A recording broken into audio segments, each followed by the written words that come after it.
Hello, everyone, and thank you for joining us. I am Anarata Bashalieva, along with co-host Dr. Victor Fett, Dr. Katerina Shrey, and our program producer, Professor Larry Sherry. We host a weekly discussion panel on Russia's war on Ukraine with guests from Ukraine, military experts, medical personnel, academics, artists, literary figures, and relief workers. Our panel is recorded and circulated nationally and internationally. We appreciate your comments and feedback. Special thanks to Marshall University Libraries and MUIT for making this weekly event possible. If you are joining us live on Teams, please feel free to use the chat to post any question for our guest. Today's guest will be introduced by Dr. Victor Fett. Thank you, Nara.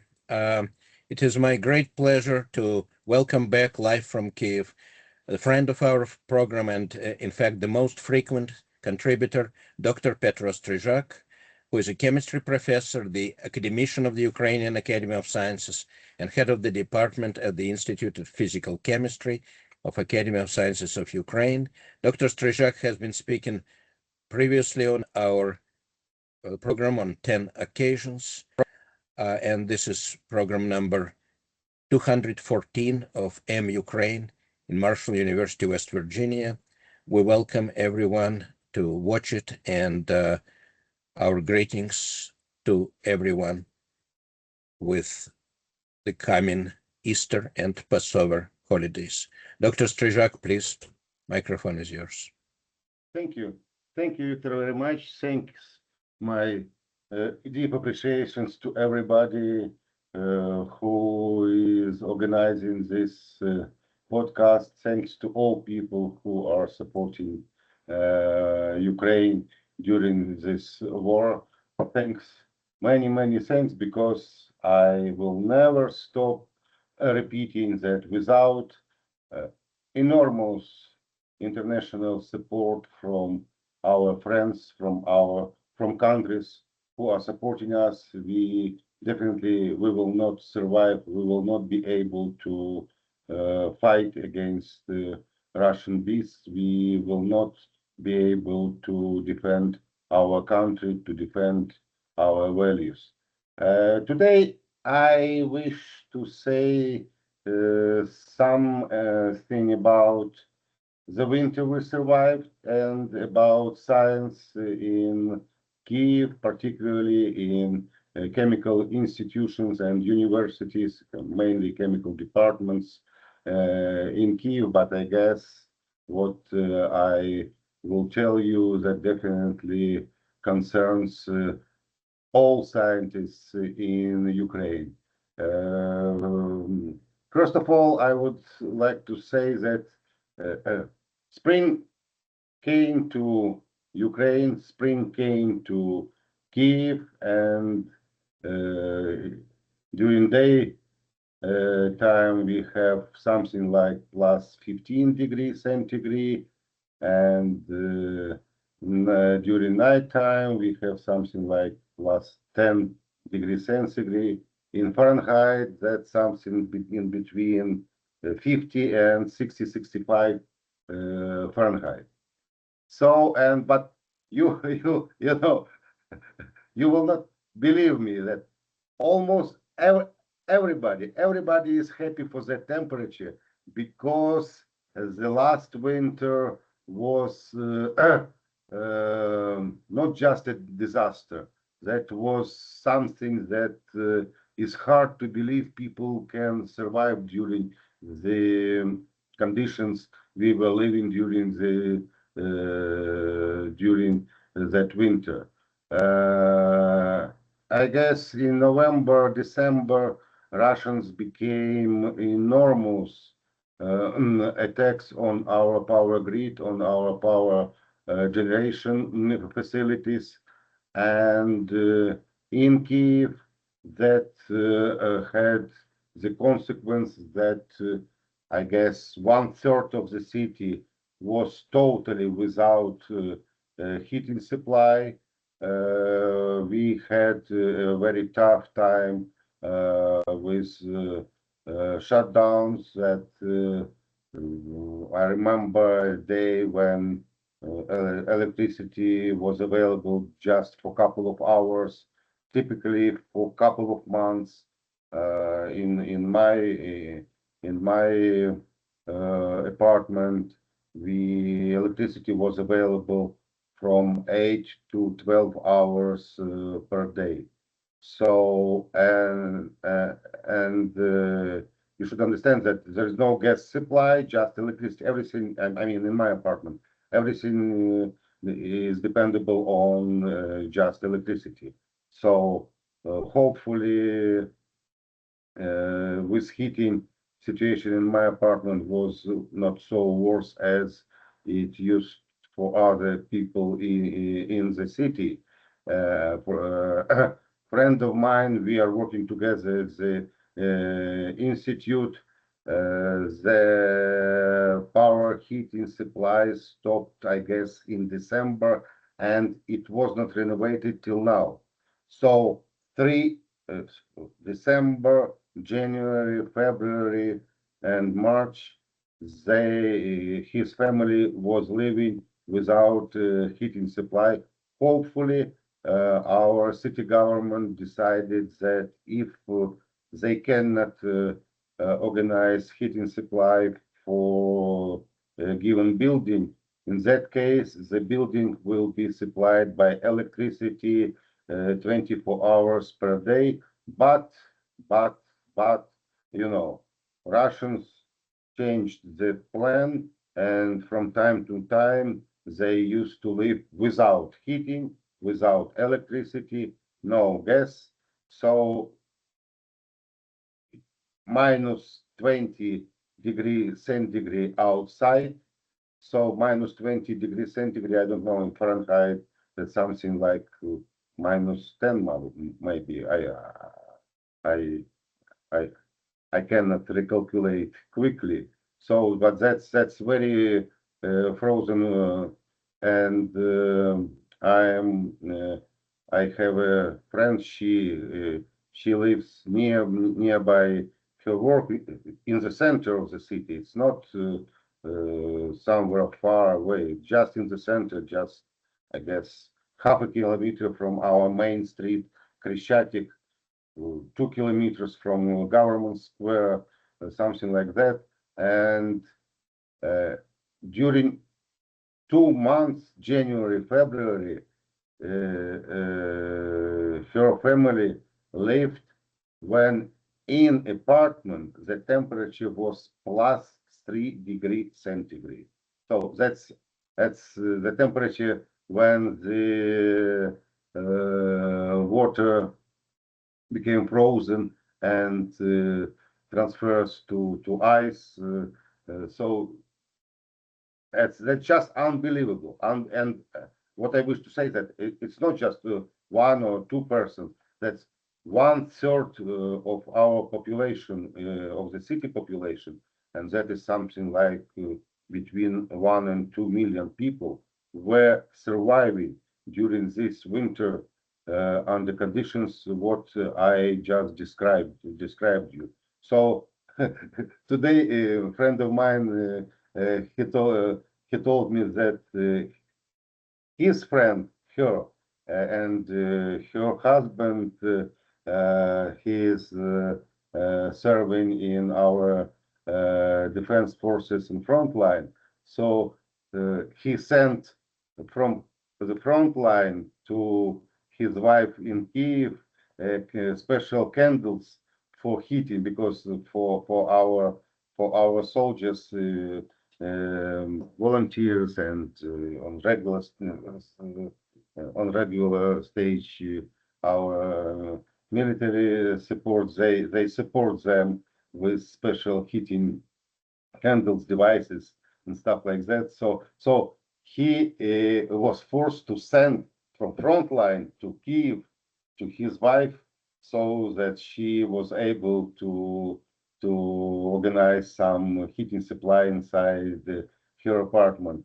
Another friend told me that they organized in the middle of the kitchen. They have a relatively large apartment. So in the middle of the kitchen, they organized a tent, like like some touristic tent. So inside they put candles, and also they don't have gas. If people or if apartment is supplied by gas, situation is was more simple. But they had no gas, no electricity, no heating, so just small tent. There are three of them. His wife, and a young son, I guess 12 years old. Uh, so they were sleeping inside the tent, and the tent inside was heated by this heating candle. Not, of course, not every day, because from time to time electricity was switched on, and they were able to heat the kitchen. There were no way to heat the whole apartment, just to heat the kitchen. So all life during couple of months was flowing inside kitchen, bathroom, and toilet. So that's the way how almost 2 million people in Kyiv were living during during the last winter. That was, I guess, the most worst winter we were experienced during the war after invasion started in February 24th, 2022. So, and because basically the heating shut down, it just all appeared during couple of days. Unfortunately, Russians were smart, and they targeted our main power generation in the city and on the circle around the city in a very smart way, and there were no way to perform a quick shutdown of the heating system. And in many buildings, in many institutions, so the heating system was broken, was frozen. As example, even in my institute, we were lucky, and we are lucky, of course. We are receiving the heating from a small power plant nearby, and it's very small, so and there is no way to heat it by missile or by drone. So we had a sufficient amount of heating to support positive temperature inside our laboratories. But nevertheless, in one room, it appeared, because the temperature outside was very low in one room, and the window was broken. The heating pipe was broken. Hopefully, we repaired it quickly. But anyway, that just showed that even if you have a water flow, a heating water inside the pipe, the temperature was so low that even in that case, it was a chance that the whole heating system in the institution can be broken. In National Academy of Science, there are 12 institutions in chemistry department. So basically, two of them outside Kyiv, that's in Lviv and in Odessa, and 10 scientific institutions are located in Kyiv in different regions of the city. For your understanding, because of missiles attacks, drone attacks, and problems with heating and electricity during this winter. Eight institutions, so from 10, 8 institutions were facing different level of damages. 1, 2, 3, 4, 5 institutions were damaged by drones and missiles attacks. Not there were no direct targeting into the building of institute just nearby, but windows were smashed. In one institute, I was attending it, I guess, a couple of weeks ago. I was there, so you may imagine that the explosion was so strong that windows were smashed, and part of the floor was also smashed. It was covered by type of wood, so it was smashed. So that's just because of missiles attacks and drones attacks. Because of problems with power supply, I guess 9, yeah, almost all, basically, almost except my institute, almost all institutes were without power supply, and in 5 institutions the power supply system was frozen, it was damaged, and hopefully in some institutions it was a chance to repair it, but not in all institutions. So in a couple of institutions, even today, they don't have heating system, they don't have water supply, and they have typically they have half a day without power supply. I mean, without they are working without electricity. So just imagine that you came to your laboratory, it's chemical laboratory. You cannot work without water, you cannot work without electricity, you cannot work without heating, because almost all expensive equipment doesn't operate under temperature below +7, +5 degrees centigrade. Remember, I told you in some apartments and in some institutions, the temperature inside laboratory was something like +3 degrees centigrade. So that's almost freezing temperature. So temperature when you have the water becomes frozen. So and under these conditions, people were working. They were working during the whole winter. How? First, in all, almost in all institutions, it was organized electricity supply by batteries and inverters.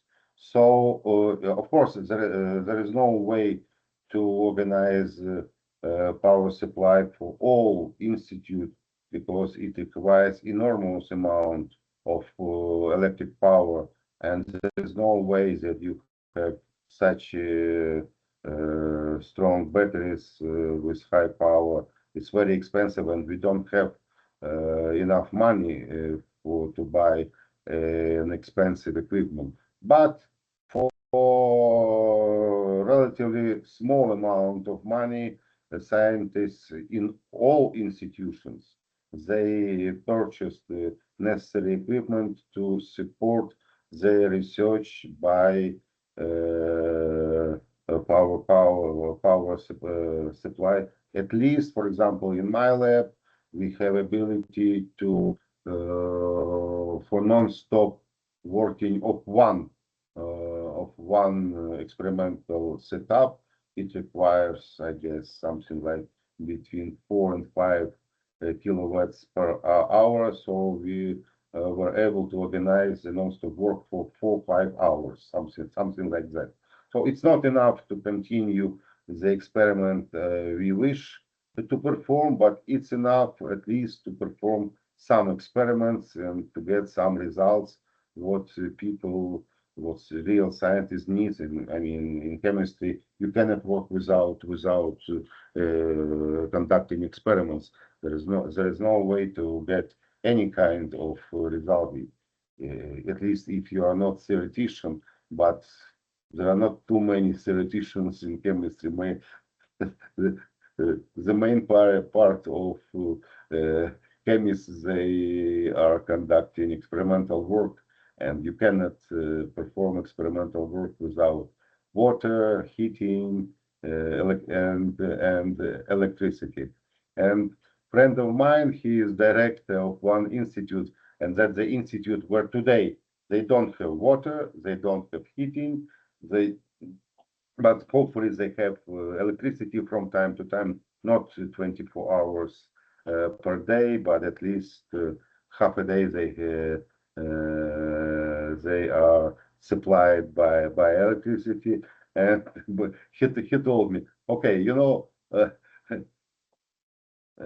scientists in his institutions, he told me, they they they don't have water, they don't have electricity. The temperature inside lab plus 3 or 5 degrees centigrade, but they are coming to work and they are working. So that shows, how scientists are, enthusiastic, how they used to live, how they have responsibility. They have responsibility to work, and there are many different. I don't know. There are many different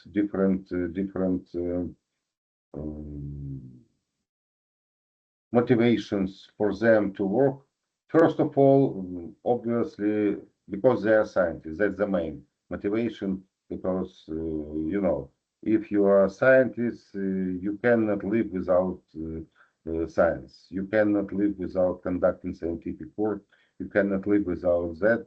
And there are many examples in history when scientists were just unable to survive without conducting scientific research. So that's, of course, definitely that's the main motivation. But there are also other, I would say, motivations, and one of them, that's a very nice possibility that has been opened during last 2 years for Ukrainian scientists, that almost all grant options for conducting science inside Ukraine, not outside Ukraine, but inside Ukraine. There are many options to get support from European Union, from US foundations, from different grant foundations in the world. And it was surprise for me that these days, I would say, probably 1/3 of financial support. I mean, the whole financial support. Some comes from government, some comes from grant agencies inside Ukraine, and some comes from grant agencies outside Ukraine. So 1/3 comes from outside of Ukraine, and that forces people not just to get money, of course, to get financial support for your research. That's very important, but that shows that Ukrainian scientists are involved into international cooperation. Many of these grants they're multi national, so scientists are involved from different countries, from 3, 4, 5 different countries, mainly that's Great Britain, Germany, Italy, Poland, Denmark. That's what I know, but I am sure that all other countries in Europe. One institute in my country, I guess 50% the scientists are supported by some foundation from the United States.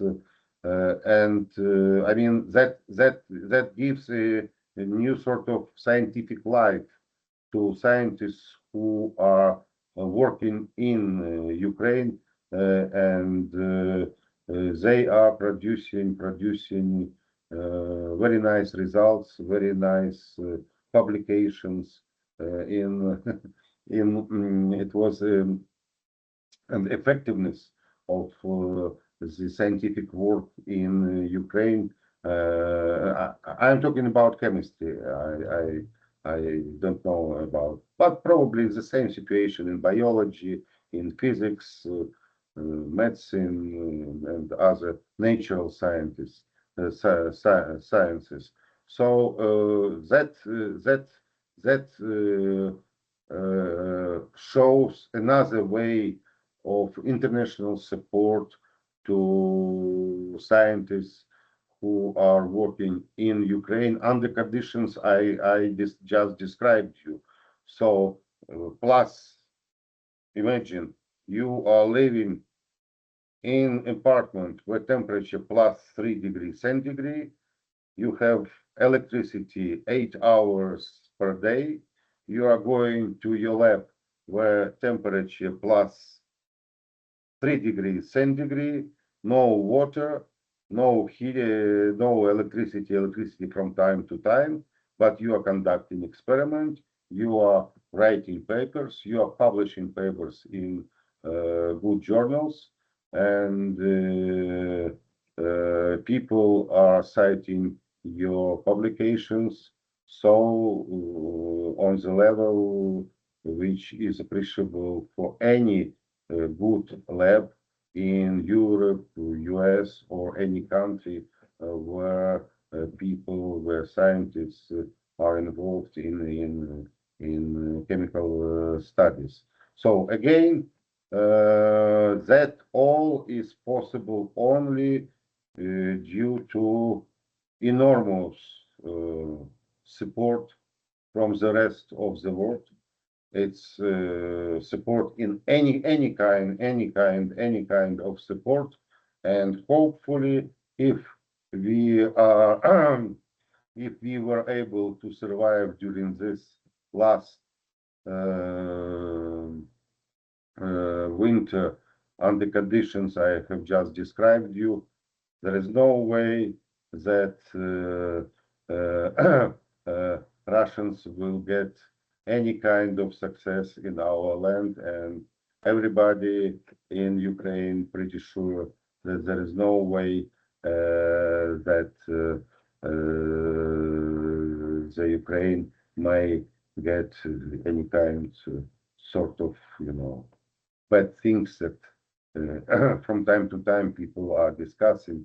And on front line, what I wish to say you at the end of my talk, basically, if you are looking, if you look permanently on the front line, you may find that during last probably half a year, the front line is almost stabilized. From time to time, it goes in one way, from time to time another way, but mainly the front line is stabilized. Somebody calculated the amount of Ukrainian land that has been occupied by Russians since 2023. That is just 0.9% of Ukrainian land. But take into account that the whole amount they occupied is almost 20%, but that's for other reasons. But when the real war started, when Ukrainian nation was able to consolidate, to start to organize our defense forces, our military supply, our economy, and all other branches of our life. Since that, and that happened in 2022, at the end of the 2022, begin 2023. Since that, Russians almost were unable to occupy our land. And of course, I guess all of you know the story in the Middle East with anti-drones system, where it was shown that Ukrainian anti-drone system is very effective and productive, and that is our domestic product that has been introduced by Ukrainians, that is produced by Ukrainians, and that shows definitely that our nation goes forward in our way to the end of the war. So again, thanks to everybody in the world, thanks to this podcast, thanks to all of you for supporting us in our fight against Russians. Thank you very much. Thank you. Thank you so much, Dr. STRIZHAK. This is absolutely important, and we are glad to record it for anyone to listen. Dr. Leonard Deutsch, please, your question. Ukraine was anticipating and preparing for a spring military initiative on the part of the Russians. You indicate that the situation is somewhat stable. What is the biggest surprise that has emerged in terms of the military maneuvers on the part of the Russians? Well, it's. I will try to explain it. Basically, Russians started their attack, I guess, in September, October. So before winter time. During winter time, they performed some efforts to occupy different parts, and they got sort of success, but then we pushed them back. So a couple of weeks ago, they started a new wave of attack in a couple of directions, but they didn't get a success, and I will explain you why. Because basically, when when people, most of people, are thinking about the war, they think about the war in terms of the Second World War. So you have front line, 100 meters to one side, one party, to other side, another party. Today, front line is not like that. Today, front line is 50 kilometers broad. So you may imagine that if a group of soldiers starts their directions toward Ukraine front line, for example, not front line, from Ukrainian side, they will move just couple of kilometers and they will be destroyed by drones. Unfortunately, the same with our forces. If we start our attack to Russians in some directions, we also may move a couple of kilometers and the Russian drones will destroy ours. For example, unfortunately, a couple of days ago, our column was destroyed by Russian drones totally. The same with Russians. So it's not, that's a new type of war. That's the drone war, especially on the front line. We have innovative success regarding, for example, destroying Russian jets, Russian plants in Russia, some facilities a little bit far than 50 kilometers, 150 kilometers. And what is important these days, we destroyed by Ukrainian weapon, not by the weapon that comes from where it should come, but it didn't. Yeah. I would be polite regarding that matter. So that's a different kind of war. And I don't think that because of course, military people, they are very smart. They know how to figure it out. They know how to behave under these new conditions of this new war. There is no doubt regarding that. But it's not just like fighting when you are shooting from the corner to the soldier that stands somewhere nearby on the other corner. No way. These days, I mean, it's hard to believe, and but almost 90% of damage is performed by drones on the front line. So, but again, it's not front line. It's how to say it. It's a 50 kilometers broad. Thank you. Thank you.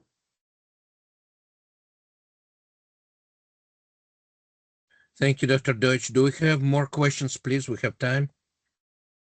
Please, everyone. Yeah, I have a question. Thank you Anara, very please, much yes. for your great presentation, as usual. It's very important to have an expert in Kyiv.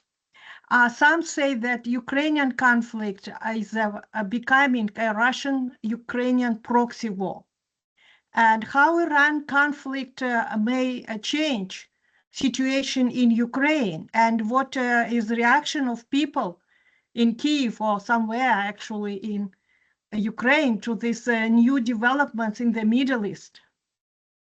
Yeah, thank you.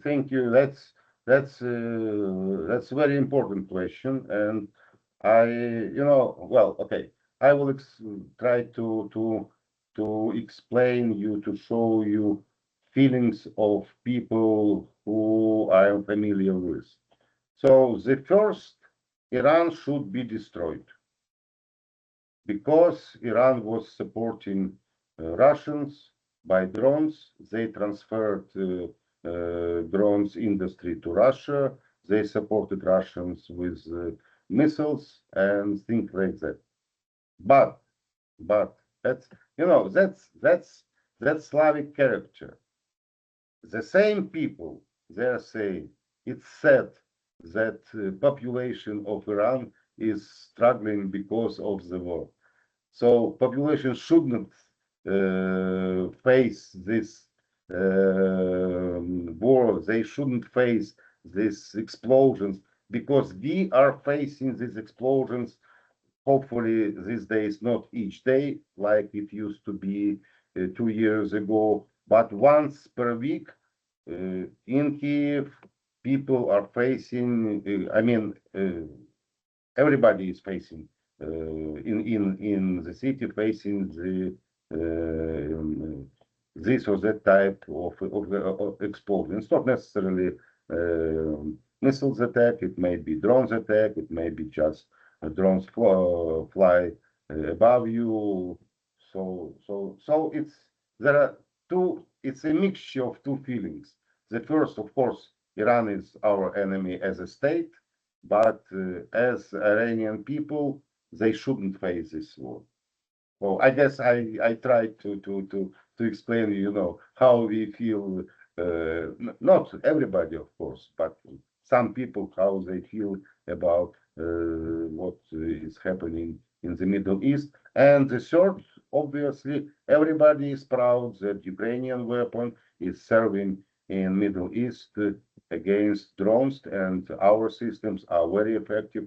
And I have been told that I guess 11 countries they decided to purchase our anti-drone system. And I have seen how it works here.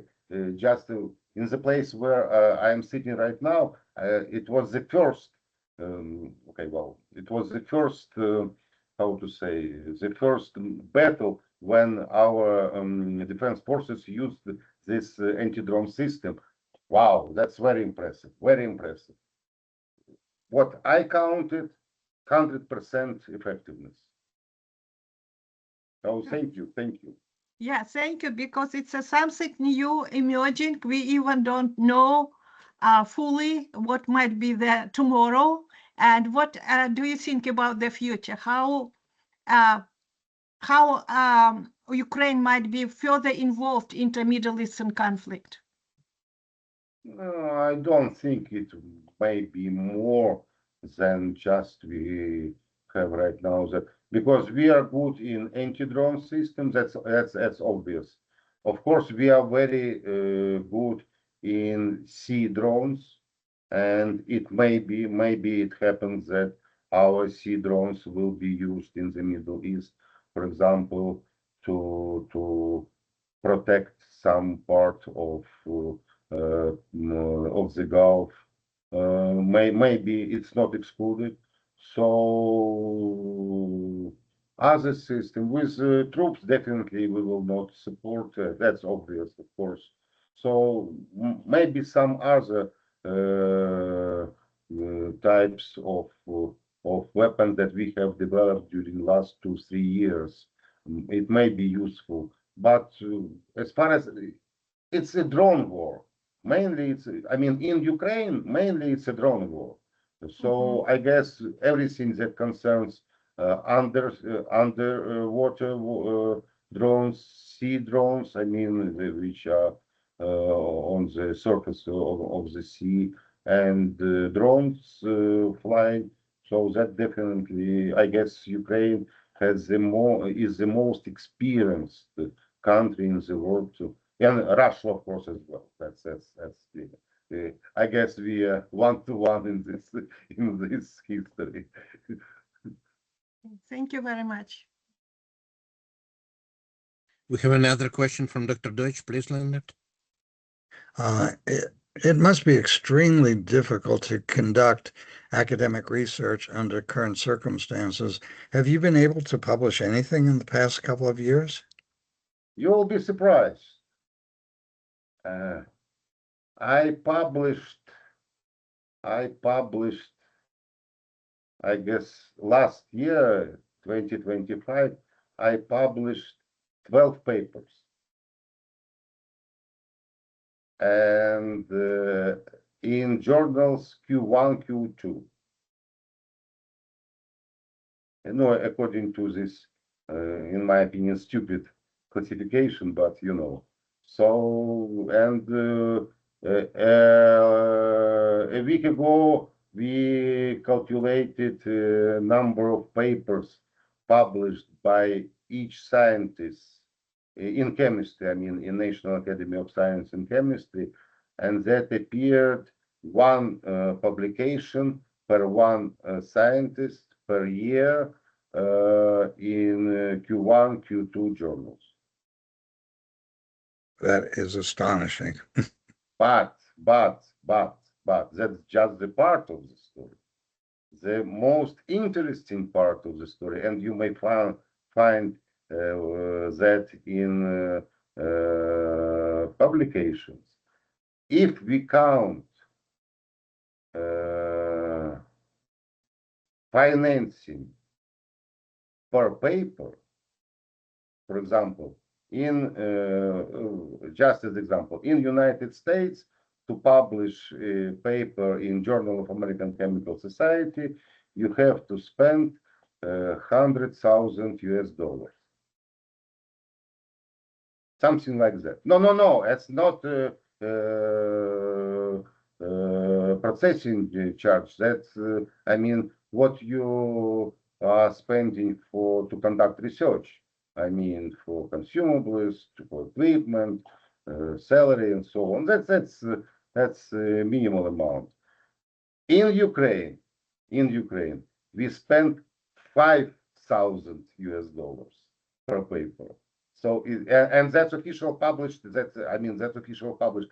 That from 20 to 40 times if you count scientific papers per money you spend to perform research. So basically, it would be 20 to 40 times more effective conducting science in Ukraine comparing to Europe or United States. But of course, that's speculative because salary is bigger, because consumables are more expensive, and so on. So, but anyways, it shows that scientists in Ukraine, they are working on a very high level.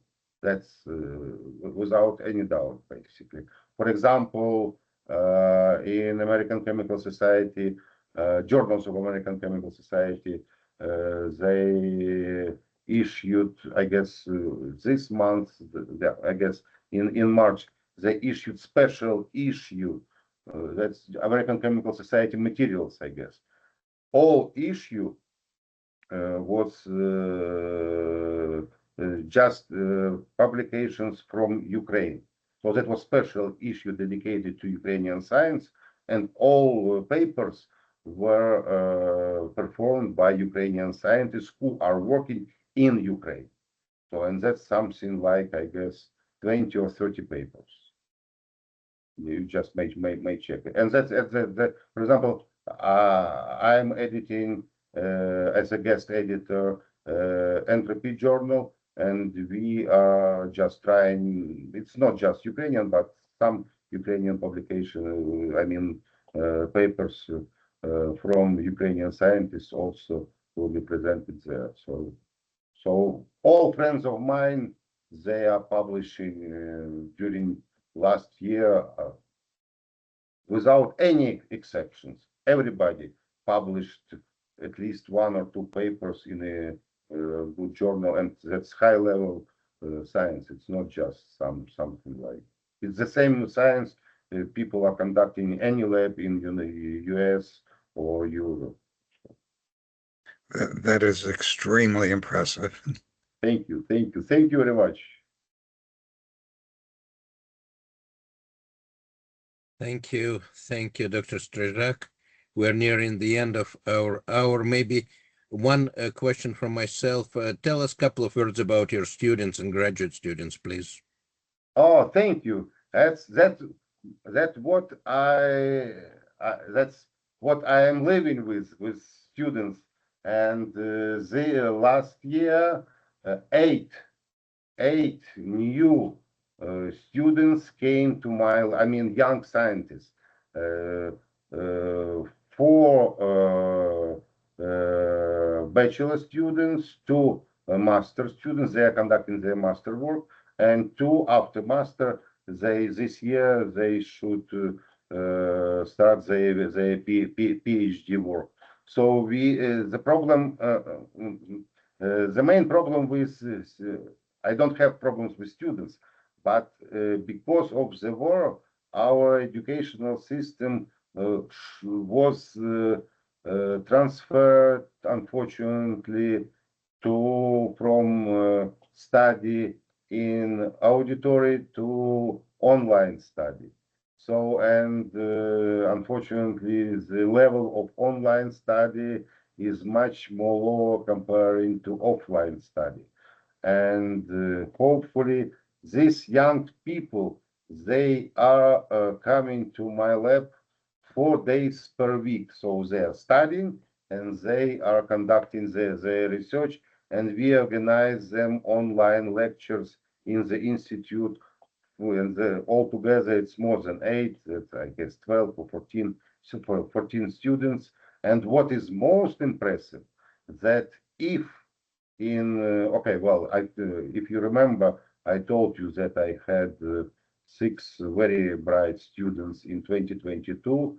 They were working in 2022 and beginning 2023 in my lab, but then they were young men. All of them, they were young men, and all of them decided to join our defense forces.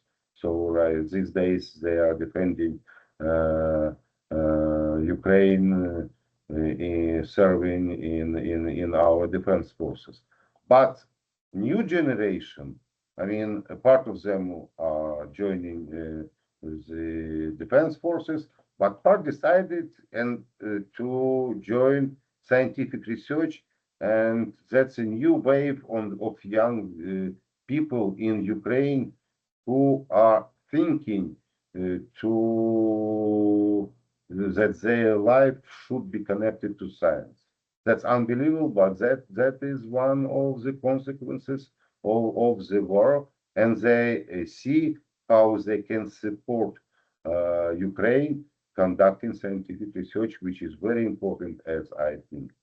So that's how students are thinking these days in Ukraine. Thank you. Thank you for your kind contribution and for everything you're doing for Ukraine and for your constant support of our program. Thank you, thank you, thank you for supporting Ukraine. Thank you for your podcast. That is very important that people have a chance to hear from your podcast from different people about Ukraine, and that is really important. Thank you very much for that. Thank you, Petro, and we wish everyone happy holidays, happy Easter, happy Passover, щасливого Великодня, щасливої Пасхи. Have a nice Good Friday, have a nice Passover. До наступного тижня. Тримайтесь. Слава Україні! Героям слава!